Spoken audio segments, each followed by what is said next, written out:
จองเนาะน้ำมีรอบที่สองรอบแรกแกไม่ได้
ทางเหรอ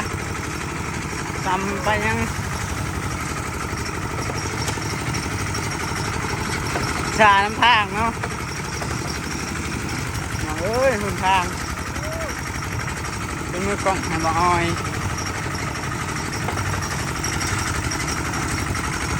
เอ้ยทาง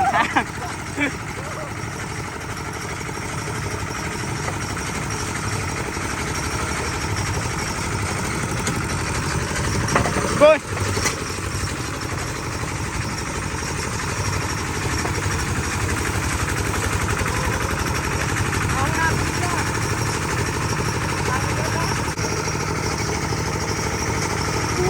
น้องนำน้องใหญ่อันนี้ตัวนี้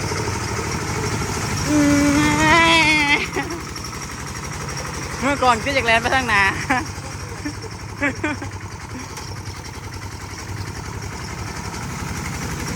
โอ้โห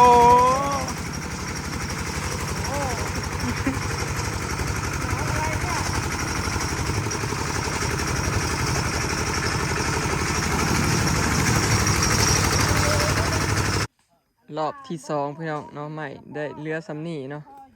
เพราะว่าสร้างเขาน้ำมันเบิดแล้วเขามือหนาพุ่นละแล้วกับอยู่กองพุ่นมา2 กองสรุปพี่น้องมือนี้ยุดสำนีเขาไปนั่งหาอยู่แบกผู้เดียวอีกหลุดนี่หามีอากาศใหญ่ๆเด้อมอนเบิ่งเนี่ยกล้ามสีใหญ่แบกผู้เดียวเลยเหรอเห็ด เวลาเต้นทมมา ใส่เห็ดนะแห้ง นี่ได้นี่รักมันนี่ค่อยแบกขึ้นแล้ว อันนี้ไปหาล่าสุดเลยโอ้ ไปหาบ่ได้ โอ้ได้ตื่มอยู่เด้พอดีนะเกือบเต็มทงดำเห็ดขาวมันเอาแม่ทำยังพอนะแซ่บเท่าไรกึดอยู่โอ้โตเก่งคือพาไปเห็นงานจับกลางรถขนาดนี้เต็มไปอีกคันพี่น้องโมไม่ว่าใส่เล็กหนึ่งเป็นเยอะอ้าวจะไปใส่เล็กหนึ่งตักเชี่ยเงินซะตำรวจกับทหารคือไปกวดป่าใหม่นี่นะวิลา800,000ขอค่าเท่านึงขอช่องหมูหอยพอดีเต็มล้าน6ต้องหันวิทย์เราไปแล้วรอบหนึ่งพี่น้องรอบเมื่อกี้นี่50 กว่า56ลักสลด2 คันอันนี้รอบที่2รอบตำบิด41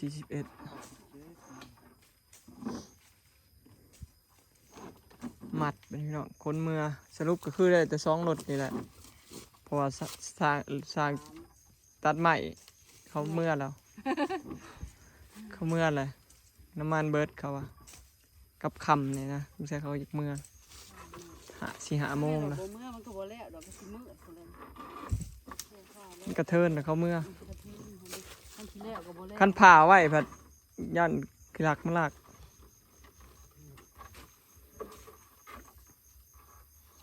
เพิ่นก็มาหลักคนไกลอยู่ไกล โอ้ย เห็นบ่ว่า คนเขามาหาเห็ดแถวนี้บริไกลเลย คอนเฮือนคอนเฮือนครับก็ให้ทำให้สิท่องตนเที่ยวเอาช่องเสือข้ามเสียทั้งหมด ถึงบ่ฮัน บ่ใกล้ด้วยนะบ่ใกล้ถึงต้น เพราะเขาทางเข้ามาเลยเด้ บ่ใกล้ก็ทำงานได้เฮ้ยเป็นห้องทางนี้ครับ บ่ได้ง่ายขนาดนี้บ่ แต่เลยเช่าสุดท้ายกินขอพอจะคนอะไรเนี่ยคนอะไร ให้เสาแห้งและสอนถ่ายพัวมือบัดนี้ มันง่ายขี่เด้อ โอ้ยบ่ขี่ก็แล้วแต่ได้พัวตัวเนาะ มันจะไปขี่รถคันแดงให้หม้อพรมโกด แดงบ่ฮับเลย พี่มอนกับบ่ฮับได้พัวภัยพัวมัน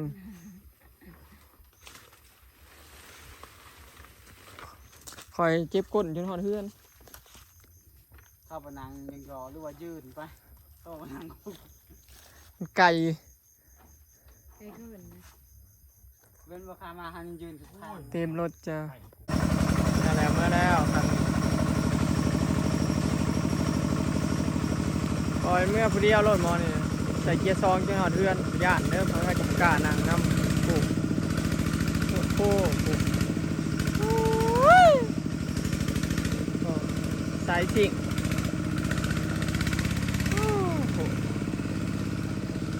ปัตเตอร์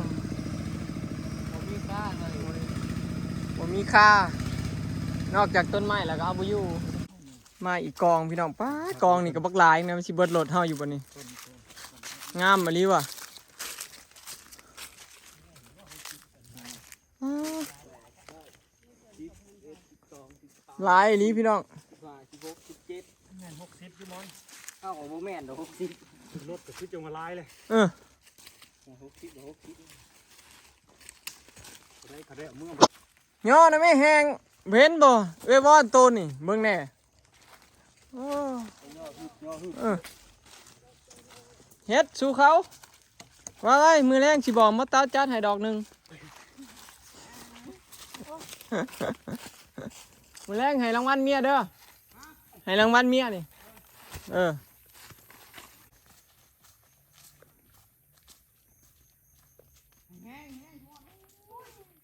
ม่วนพี่น้องสาวนักเหลี่ยมเป็นเหลี่ยม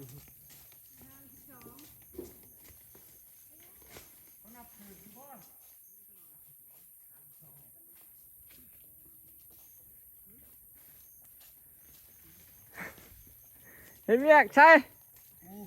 ยกแห้งๆคือย่อผู้สาวนี่คิดว่าผู้สาวคิดว่าย่อผู้สาวเด้อจะสิมีแห้งโอ้ย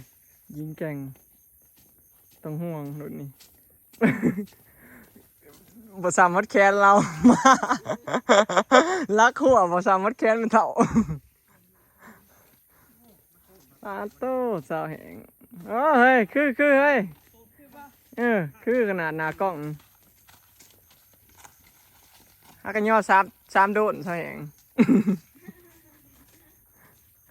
บ่เต้าเอาเฮ็ดเมื่อมื้อแรงเฮาสิให้บอกเมียตัวให้รางวัลดอก แค่แถวช่องปุละ30เถื่อ30เหยียบไล่เขาเว้ย ไปท่องไว้คิดว่าแบกผู้สาวจะสิมีแห้ง ขาใหญ่บ่ คิดเอาขาใหญ่ขาคือแข็งแท้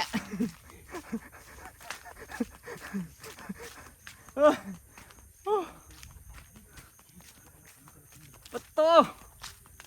ย้อนยอบเลือรักนี่วะโอ้สุดยอดผู้สาว60 โลบ่นี่ ก็กระเดกกระโดด โอ้ สาว60โลเลยสามนะ โอ้ ย้อน คันแบบนี้เมียนักวันนี้ก็ป้าแล้วกันนะ โอ้ได้เอาไว้ไปเขาย่อเช้ามันมีกำลังใจเด้ สภาพบอกชายเจ็บใส่ทาลิงอุ้มแตงเบิร์ดพี่น้อง เต็มไปอีกคันจ้า สรุปก็คือ2 รถเนาะมือนี้รอบแรงได้2 เที่ยวพี่น้องรถไถ2 คันพอดีเป็น4 รถเนาะคนกันนี่ประมาณนี้พี่น้อง รวมทั้งตัวเสาพอดี6รอบแรกนี่ได้4ไถ2คันเบิร์ดพี่น้องมื้ออื่นเนาะสร้างเขาสิมาตัดให้อีกเพราะว่า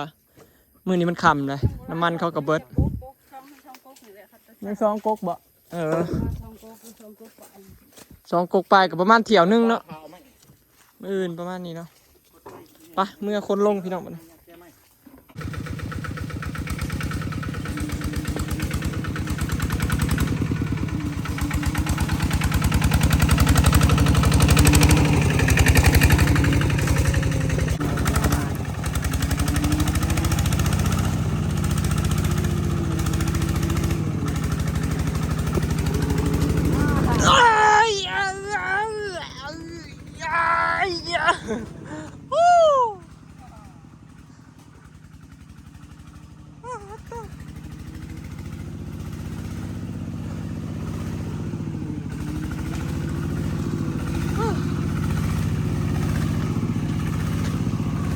สวย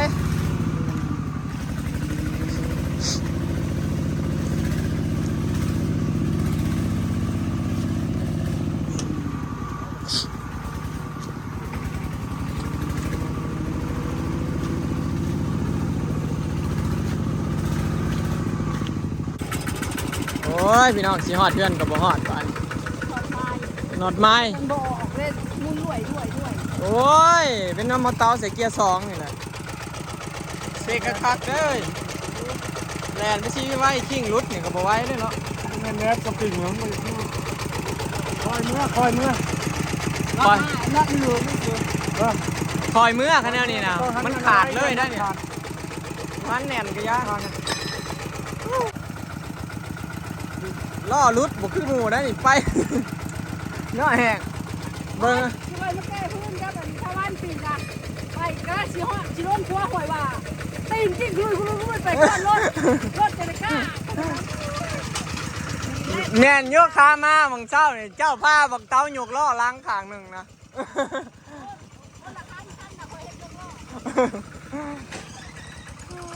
2 คันพี่น้อง2 ทีมจ้าไปกลับบ้านโดยปลอดภัยเด้อปลอดภัยถึงบ้านโดยปลอดภัยไปลุย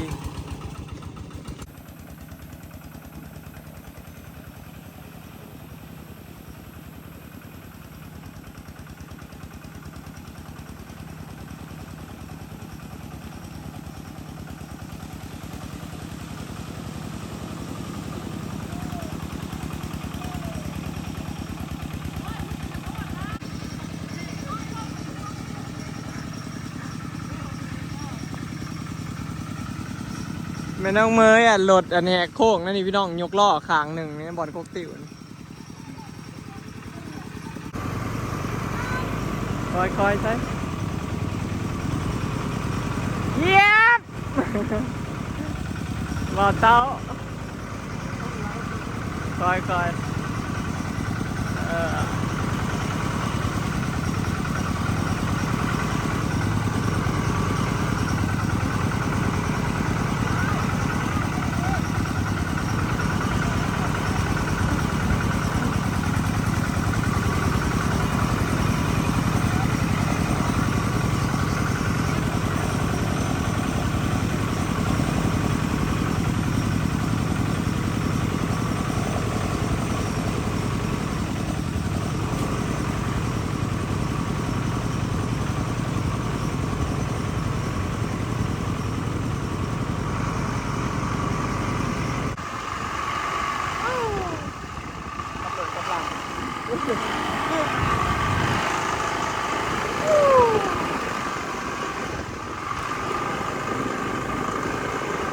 เริ่มจากห้างนะมอน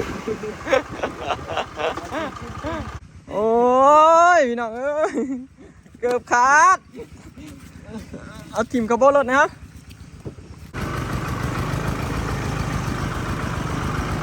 คอย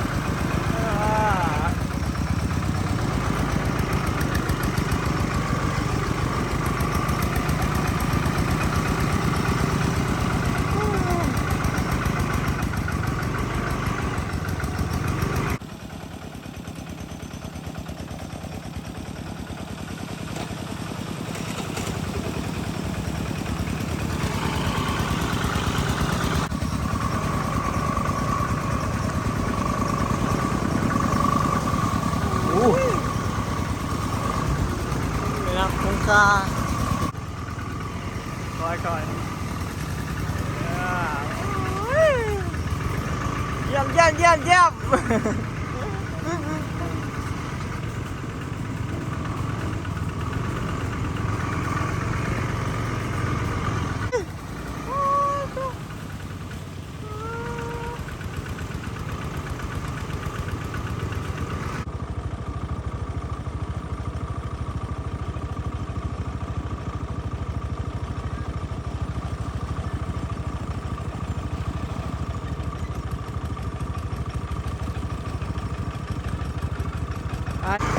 ไป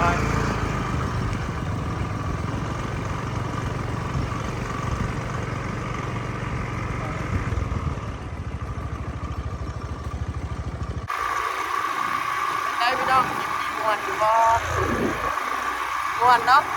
ถ่ายคลิปแล้วนี่พี่น้องม่วนเนี่ยคือว่าเฮากับแก้เหนื่อยพี่น้องเกือบขาดไปจริงเนาะเมื่อหาซื้อเกือบก่อน